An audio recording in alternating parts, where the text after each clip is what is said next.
Kuasa hukum Lukas NMB meminta KPK memeriksa NMB di Papua di hadapan masyarakat adat. Namun KPK menegaskan hukum yang berlaku dalam kasus korupsi adalah hukum positif, bukan hukum adat.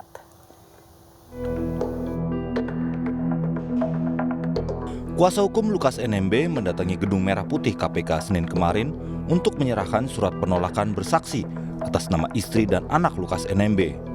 Namun mereka tak bisa menemui penyidik. Kepada awak media, kuasa hukum minta penanganan kasus dugaan korupsi yang melibatkan Lukas NMB berpedoman pada hukum adat Papua. Mereka minta penyidik memeriksa NMB dilakukan di lapangan terbuka di Papua. Disepakati oleh keluarga dan masyarakat adat Papua, mereka menyatakan bahwa pemeriksaan ketika Pak Lukas NMB dilakukan di Jayapura, disaksikan oleh masyarakat Papua di lapangan terbuka. Ketika diperiksa Pak Lukas begitu, jadi lapangan terbuka harus ada.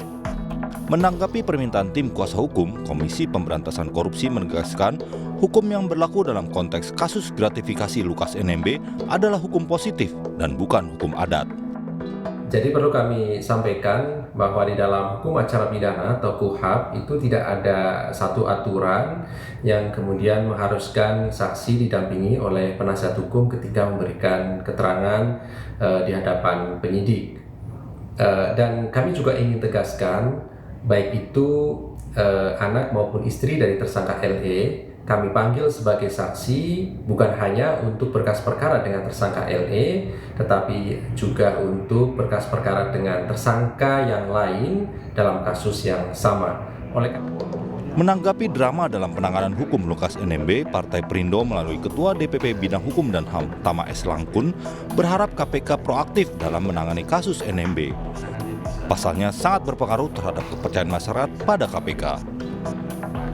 Dan KPK juga harus punya keberanian menentukan sebuah langkah. Jadi datangi aja tersangka, kemudian bawa tim dokter untuk memastikan apakah seberapa parah sakitnya. Kalau sakit dan tidak bisa diperiksa tentu saja harus diberikan hak. Tapi kalau masih bisa ngomong, bisa konferensi pers, bisa memberikan pernyataan sikap, tentu saja tersangka bisa dilanjutkan pemeriksaannya.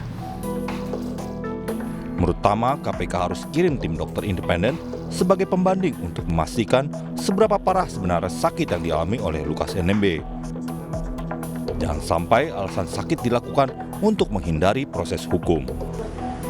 Dari Jakarta dan Papua, tim liputan iNews melaporkan.